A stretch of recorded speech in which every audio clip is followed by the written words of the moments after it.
What's going on, be Cyblocks here, and welcome back to the Blackout video. Now, I do apologize that this video is 2 days late, or 3 days late, if it is the 20th of January for you, but hopefully the content of this video will make up for it, since this has been highly requested.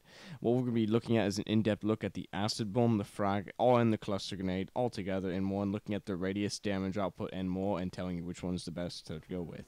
Without further ado, I would like to present to you acid bomb versus cluster versus frag. Let's begin the testing. So just like all testing videos, we're going to ensure that the distances and all the variables are concise and accurate, and that way testing is going to be accurate as well. So the first thing we're going to be talking about is the time it takes to press the throw grenade button to the time it takes for the grenade to detonate itself. Basically, as soon as I press the R1, as you see in the video clips here, is what I'm measuring. Now the frag grenade comes first. You're going to see a very wide range of numbers, and this is the only one where there is a range, because the frag is unique in its own way that you can cook the grenade.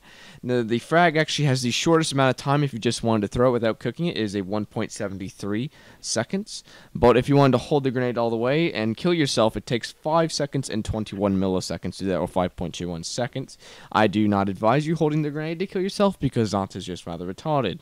Moving on to the cluster grenade, into the nick of things, it is in the middle ground here with a 2.89 seconds. Now, we are not talking about the amount of time it takes for the rest of them. Do note this. For this entire testing video, we are referring to the base cluster grenade, not the offspring. That is a 2.89.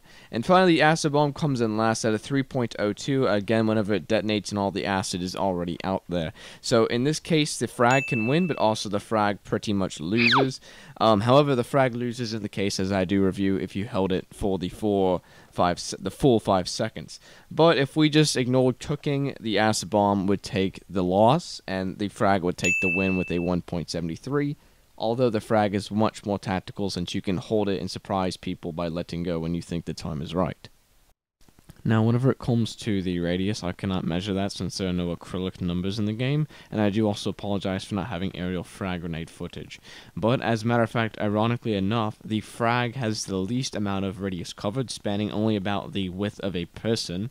Coming in second place is the cluster grenade, which was a shocker to me whenever I tested this out, but yes, the cluster grenade is just full of smoke. The cluster grenade has a decent radius. It can cover about 2 or 3 people if they all stood nearby it, and that's pretty much the radius, since that's the only way I can measure it. The acid bomb actually has a bigger radius than it shows, apparently in the video footage you're seeing right here.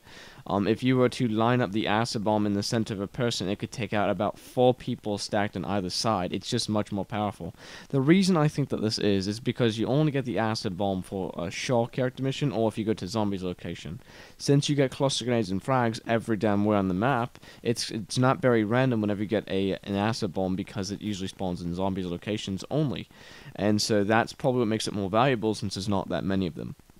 If you're going to see in that gameplay footage right there, whenever I did unlock Shaw, the acid bomb grenade kills I got were very, very risky. I almost thought I would not get them, but because of this, the radius, and I know it seems ridiculous, it doesn't even look like that, but it turns out the radius on the acid bomb actually is the largest, spanning about 4 people. The cluster grenade spans about 3 people, and the frag only spans about 1 person. If you don't, it's basically, if you don't hit somebody directly with the frag, it's pretty much not a game over, unless, of course, they have armor. Then, well, in that case, you're pretty much screwed anyways.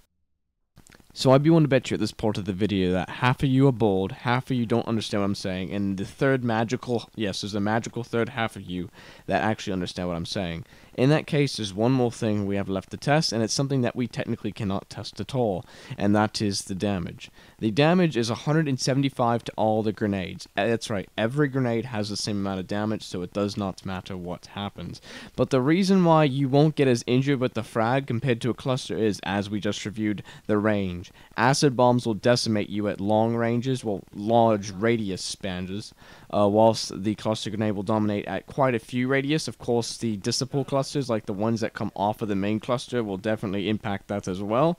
Those do a lot, significantly less damage compared to the actual grenade, and the frag is pretty much a joke in regards to the radius it has, as we just reviewed. So in that case, that's pretty much all the stuff when it comes to the 3 grenades. If I had to pick a grenade for you guys, I would say the acid acid bomb because it is basically the quickest to deploy if we do not count the cook time for the frag grenade. But with that being said, guys, hopefully you guys enjoyed. Hopefully you guys might start using the acid bomb. It's pretty much like a more powerful Semtex. I don't know why Semtexes aren't in the game, but anyways, I will see you guys next video. Let me know in the comment section what you guys want to see next video because I'm running out of video ideas. Also, we just hit 11K last week. Actually exactly 7 days ago from the time I'm recording this on the 19th, on the 11th of January. So I'm probably going to do a react to my older videos because trust me, there's some horrible videos and privated videos on there that bad history. Anyways, let me know what you guys want to see next video. With that being said, guys, I am Cyblox and I'm signing out.